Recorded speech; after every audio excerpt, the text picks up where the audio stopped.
Primeira montadora brasileira a eletrificar toda sua linha de produtos. E o presidente Jair Bolsonaro ironizou na manhã desta terça-feira a decisão do ministro Alexandre de Moraes do Supremo Tribunal Federal de proibir que perfis de apoiadores do chefe do executivo publiquem conteúdos que liguem Lula e o PT à morte de Celso Daniel e à facção criminosa PCC. No Twitter, Bolsonaro publicou 2 tweets fazendo referência ao assunto. No entanto, ao invés de citar nominalmente Lula, o PT e o PCC, ele disfarçou as palavras, substituindo-as por seus significados e por onomatopeias como irro e irra. O chefe do executivo relembrou de um áudio atribuído a um dos possíveis líderes da facção, dizendo que com sua gestão não teria diálogo, chamando ainda o PCC de grupo praticante de atividades ilícitas e Lula de animal invertebrado cefalópode pertencente ao filo dos moluscos. Em nota, o PT afirmou que o possível envolvimento e diálogo entre a sigla e a facção é uma mentira.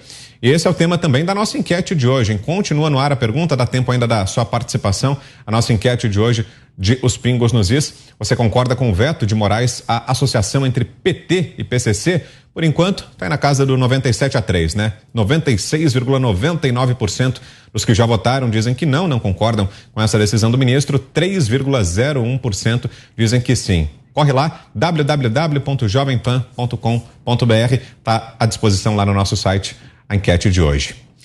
Vamos saber da análise aqui do nosso time, começando com você, Augusto Nunes. O que achou, Augusto, dessa postagem aí feita pelo presidente?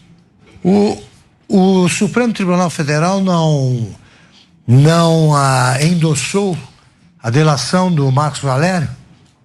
Sim. Ou ele declarou ilegal, declarou que não valia. Tá aqui. Vamos lá, pegar um trechinho. E leve o operador Marcos Valério. Disse estar convicto das ligações entre o PT e o PCC. Teve certeza disso em 2008, quando ameaçou revelar essa conexão e foi espancado dentro de um presídio em São Paulo, onde estavam presas várias lideranças da organização. Qual é o problema? É claro que houve ligações. É claro que precisam ser investigadas. E é claro que eu vou continuar dizendo isso. Até porque não foi revogada a liberdade de imprensa e a liberdade de expressão. Foi suprimida em vários casos, mas não foi revogada em território nacional. E, portanto, eu vou continuar dizendo isso. Houve sim, existem sim, ligações entre o PCC e o PT que precisam ser examinadas por quem se preocupa minimamente com a justiça. Não é o caso de vários ministros do Supremo. Mota. Isso é censura pura e simples. Se havia alguma dúvida ainda sobre como era falso o compromisso da esquerda com democracia e liberdade, essa dúvida acabou agora. A humanidade já viu isso inúmeras vezes, isso sempre acaba mal. Além da censura, trata-se da demonização de cidadãos e de políticos. Mas na democracia não existe essa figura de polícia do pensamento. Não existe numa república a figura do porteiro do debate ou de fiscal de discurso. Eu até procurei, eu vim aqui, peguei esse livro que é o Federalist Papers, que foi escrito pelos pais fundadores dos Estados Unidos, são vários ensaios sobre democracia e república, procurei e não achei essa figura de porteiro do debate. Eu procurei um outro livro também que eu tenho aqui, olha só, Direito Constitucional, não sei se dá para ver quem é o autor, estava aqui na minha estante. Também não encontrei essa figura da censura prévia. Registre-se que não houve nenhuma manifestação dessa mesma corte em relação àquele filme que ensaia o assassinato do presidente Bolsonaro. Então, a parcialidade, além de tudo, dessa postura é assustadora. O que está por trás disso? É a repressão à manifestação popular nas redes. É uma tentativa inútil de calar milhões de pessoas, de calar as tias do Zap, os produtores independentes de conteúdo, de calar pais, mães, trabalhadores. Isso é o ovo da serpente. É o mecanismo do mal, que hoje cala alguns e amanhã calará todos, se ficarmos passivos. Você, Fiuza, 1 minuto. Olha, na democracia é assim, se você escreve uma carta para um jornal dizendo que o PT tem ligação com o PCC e o PT estiver seguro de que não tem, que está sendo difamado, ele te processa. Pode processar o jornal se ele achar que o jornal foi conivente. Se você diz isso na rua e pessoas ouvem e têm testemunhas, você pode também decidir processar, e a mesma coisa acontece no ambiente digital.